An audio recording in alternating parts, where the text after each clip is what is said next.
wabarakatuh. Halo semuanya, kembali sama aku, Penyidik Rizky, dengan NIM 233813132.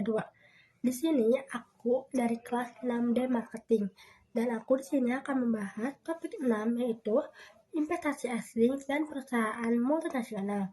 Untuk memilih tugas mata kuliah bisnis internasional. Selanjutnya, kita langsung aja ke pembahasan tentang topik 6 ini, yaitu investasi asing perusahaan multinasional. Nah, yang pertama itu ada materi tentang pengertian investasi internasional. Investasi internasional adalah kegiatan menanamkan modal atau dana di negara lain dengan tujuan memperoleh keuntungan di masa depan. Kegiatan ini dapat dilakukan oleh individu, perusahaan, maupun pemerintah yang ingin mengembangkan aset atau usahanya di luar negeri. Modal yang ditanamkan berbentuk yang uang tunai, saham obligasi, properti, maupun pembangunan usaha secara langsung, seperti pabrik, kantor cabang, atau kerjasama bisnis dengan perusahaan lokal.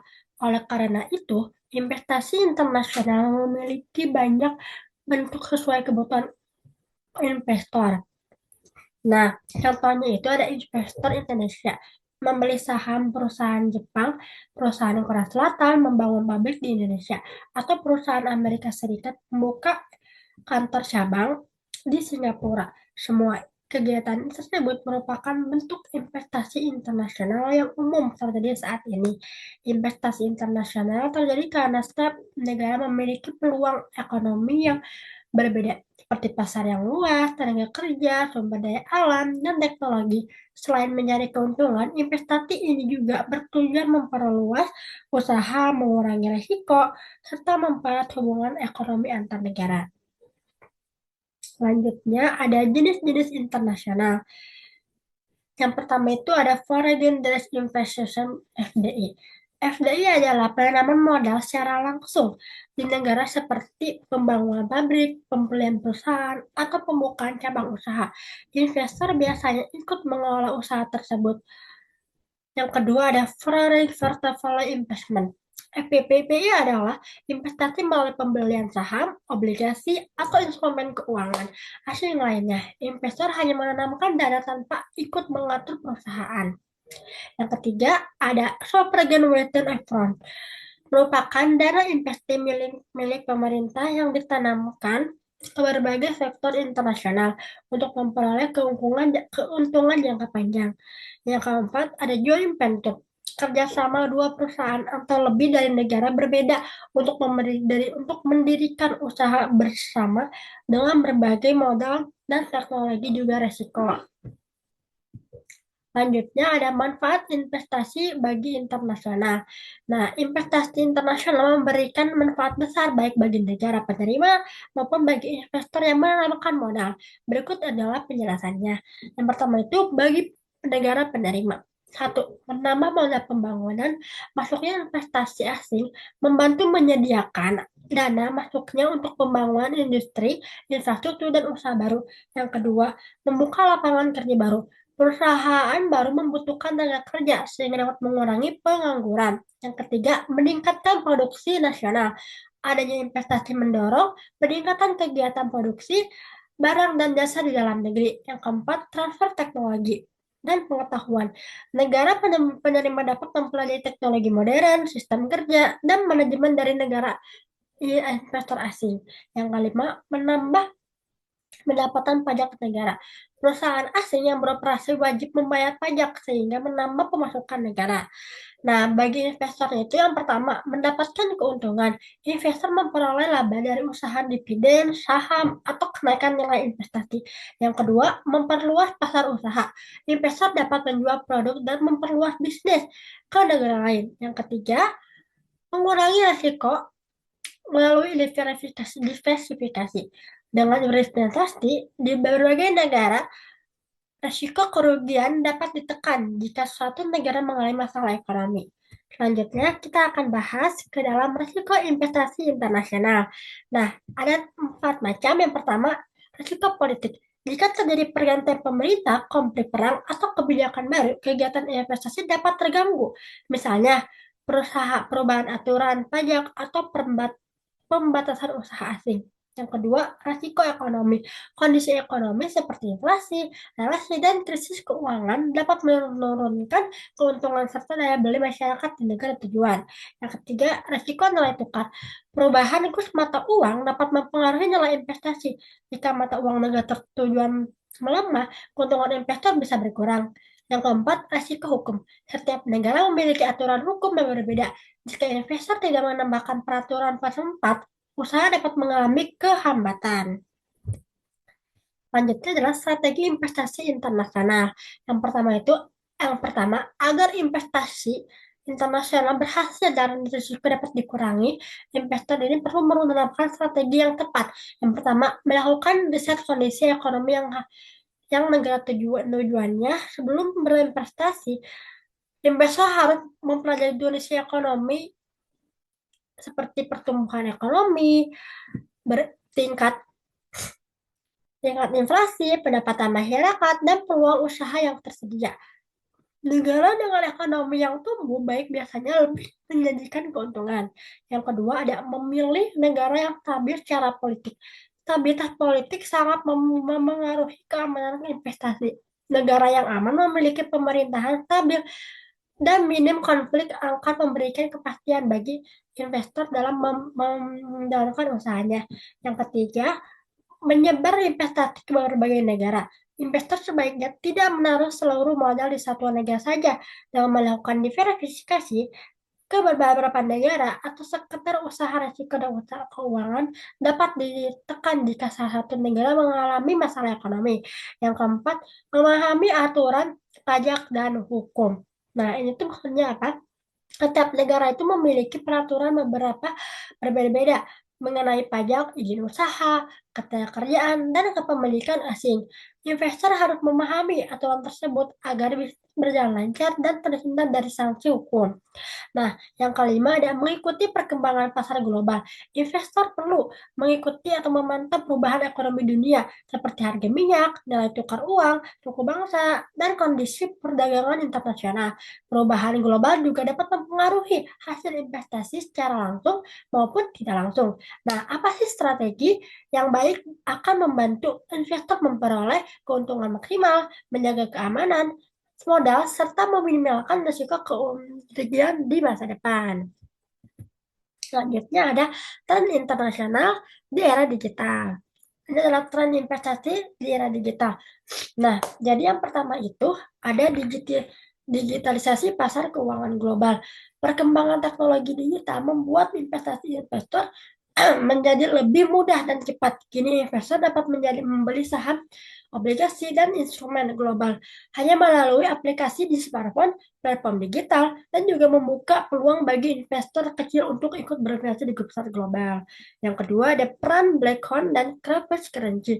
Teknologi Blackcone memungkinkan transaksi investasi yang lebih aman, transparan, dan efisien. Selain itu, konsep seperti blockchain dan exchange mulai digunakan sebagai aset alternatif dalam investasi internasional. Yang C, ada investasi hijau dan SSG. Saat ini, banyak investor tidak hanya mencari keuntungan, tetapi juga memperhatikan dampak lingkungan dan sosial. Investor hijau seperti energi terbarukan, transportasi, ramah lingkungan, dan perusahaan dengan tata kelola baik semakin dinikmati. Yang keempat itu ada artificial intelligence dalam investasi. Kecerdasan buatan digunakan untuk menganalisis pasar global, memprediksi tren ekonomi, dan memberikan rekomendasi investasi akan membantu investor mengambil keputusan lebih cepat, akurat, dan efisien. Selanjutnya ada pengertian perusahaan multinasional. Nah, perusahaan multinasional ini adalah perusahaan yang memiliki kegiatan bisnis ini lebih dari satu negara. Perusahaan ini biasanya mempunyai kantor pusat di negara asal dan memiliki cabang anak perusahaan pabrik, atau pusat distribusi di berbagai negara lain. Perusahaan multinasional tidak dapat menjual produk ke luar negeri, tetapi juga menjalankan produksi, pemasaran, serta investasi langsung di negara tujuan. Karena itu, perusahaan ini berperan besar dalam perdagangan internasional dan arus investasi global. Nah, tujuannya perusahaan internasional ini melakukan ekspansi ke berbagai negara adalah untuk memperluas pasar, meningkatkan keuntungan, memperoleh bahan baku, dan juga menekankan biaya produksi. Selain itu, kehadiran perusahaan multinasional juga dapat membuka lapangan kerja, mendorong transfer teknologi di negara tujuan. Nah, contohnya itu di perusahaan antara yaitu Toyota, Google, Unilever, dan juga Samsung. Selanjutnya, kita akan bahas struktur perusahaan multinasional. Struktur usaha ini itu ada empat. Yang pertama, kantor pusat. Kantor pusat berada di negara asal perubahan dan berfungsi sebagai pusat pengembangan pengambilan keputusan. Bagian ini menentukan strategi global, kebijakan keuangan, arah pemasaran, serta target pertumbuhan perusahaan di seluruh dunia. Yang kedua, ada anak perusahaan. Anak perusahaan merupakan unit usaha yang berada di negara lain dan menjalankan kegiatan operasional sehari-hari. Anak perusahaan biasanya menyesuaikan produk layanan dan strategi pemasaran sesuai kebutuhan pasar lokal. Yang ketiga ada cabang regional. Cabang regional bertugas mengelola wilayah tertentu seperti Asia, Eropa, Amerika Serikat, atau Timur Tengah. Fungsinya adalah mengawasi beberapa negara sekaligus agar koordinasi bisnis lebih efektif. Yang keempat ada pusat produksi. Perusahaan multinasional sering memiliki pabrik di berbagai negara untuk meningkatkan biaya produksi, mempermudah distribusi, dan pendekatan produk kepada konsumen. Lokasi pabrik ini biasanya dipilih berdasarkan biaya tenaga kerja dan akses pasar. Selanjutnya ada karakteristik perusahaan multinasional. Yang pertama itu ada modal besar. Jadi modal besar ini tuh perusahaan membutuhkan dana yang sangat besar untuk membuka cabang, membangun pabrik, membeli teknologi modern, melakukan riset, pasar, dan promosi di berbagai negara. Yang kedua ada jaringan luas. Perusahaan ini memiliki kantor pusat, cabang, distributor, pemasok, atau mitra bisnis di banyak negara. Dengan jaringan yang luas, perusahaan dapat menjangkau lebih banyak konsumen dan memperluas pangsa pasar global. Yang ketiga ada teknologi modern. Untuk memenangkan persaingan internasional, perusahaan multinasional menggunakan teknologi canggih dengan proses produksi, pemasaran digital, logistik, dan memanajemen data. Selanjutnya, yang keempat, ada sumber daya manusia yang berkualitas. Nah, perusahaan multinasional mempekerjakan tenaga kerja profesional dari berbagai negara. Selain itu, perusahaan biasanya memberikan pelatihan, pengembangan keterampilan, dan sistem kerja berstandar internasional agar karyawan memiliki kemampuan tinggi. Selanjutnya, ada sistem manajemen global. Perusahaan ini memiliki sistem kerja yang terstruktur, pembagian tugas yang jelas, serta standar operasional yang berlaku di seluruh cabang. Tujuannya adalah agar kualitas produk, pelayanan, dan kinerja perusahaan tetap konsisten di setiap negara.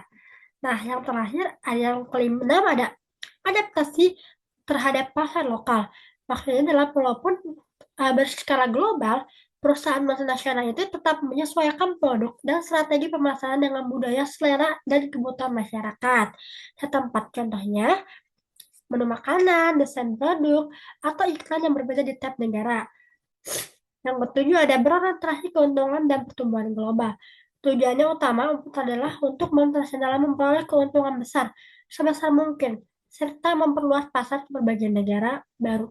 Karena itu, mereka selalu mencari peluang bisnis internasional yang potensial. Selanjutnya ada contoh perusahaan multinasional. Nah, contoh perusahaan multinasional itu terdiri dari 5. Yang pertama dari Google.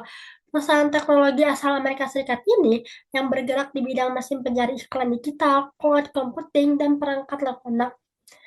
Google memiliki kantor dan layanan di banyak negara, termasuk Indonesia.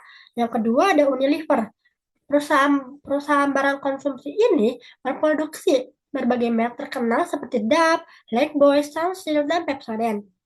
Unilever beroperasi di berbagai banyak negara dan memiliki pabrik di Indonesia. Yang ketiga itu ada Toyota, produsen otomotif asal Jepang yang memproduksi mobil dan kendaraan lainnya. Toyota memiliki pabrik di berbagai negara, termasuk Indonesia, untuk memenuhi kebutuhan pasar global.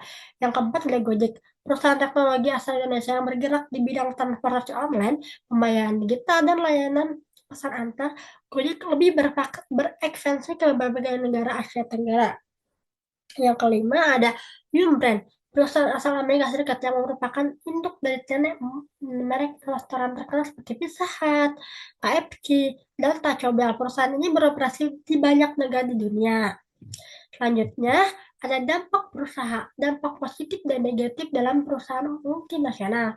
Yang pertama itu ada dampak positifnya itu yang pertama membuka lapangan kerja. Perusahaan multinasional yang menyerap banyak tenaga kerja lokal melalui pabrik kantor dan jaringan tersebut sih. Yang kedua, transfer teknologi. Negara penerima dapat memperoleh teknologi modern, sistem produksi baru, dan pengetahuan manajemen. Yang ketiga, menambah pajak ke negara. Perusahaan yang beroperasi wajib membayar pajak sehingga meningkatkan pendapatan pemerintah. Yang keempat, meningkatkan kualitas sumber daya manusia. Tenaga kerja lokal mendapat pelatihan dan pengalaman kerja berstandar internasional. Yang kelima, mempercepat pertumbuhan ekonomi. Investasi dan aktivitas bisnis perusahaan multinasional dapat meningkatkan produksi, ekspansi, dan pendapatan bisnis. Yang terakhir itu dampak negatif. Yang pertama itu ada persaingan berat bagi UMKM lokal. Usaha kecil lokal bisa kalah bersaing karena keterbatasan modal dan teknologi. Yang kedua ada ketergantungan modal asing. Negara terlalu bergantung pada investasi dari luar negeri. Yang ketiga ada keuntungan dibawa ke negara asal. Sebagai laba, sebagai laba perusahaan langsung dikirim kembali ke kantor pusat. Yang keempat ada potensi monopoli pasar. Perusahaan besar dapat menguasai pasar sehingga mengurangi persaingan yang sehat. Nah, selanjutnya ada kesimpulannya dari investasi nasional dan juga perusahaan internasional itu adalah investasi internasional tuh memiliki dan perusahaan multinasional itu memiliki peran penting dalam ekonomi global. Investasi internasional merupakan penanaman modal antar negara dan memperoleh keuntungan, sedangkan perusahaan multinasional adalah perusahaan yang beroperasi di banyak negara. Keduanya memberikan manfaat seperti membuka lapangan kerja, transfer teknologi, meningkatkan pendapatan negara, dan mendorong pertumbuhan ekonomi. Namun juga memiliki resiko seperti persaingan bagi usaha lokal dan ketergantungan modal asing. Karena itu diperlukan kebijakan yang tepat agar manfaatnya lebih besar dan dapat mendukung pembangunan ekonomi secara berkelanjutan. Sekian dari saya, mohon kesalahan. Wassalamualaikum warahmatullahi wabarakatuh.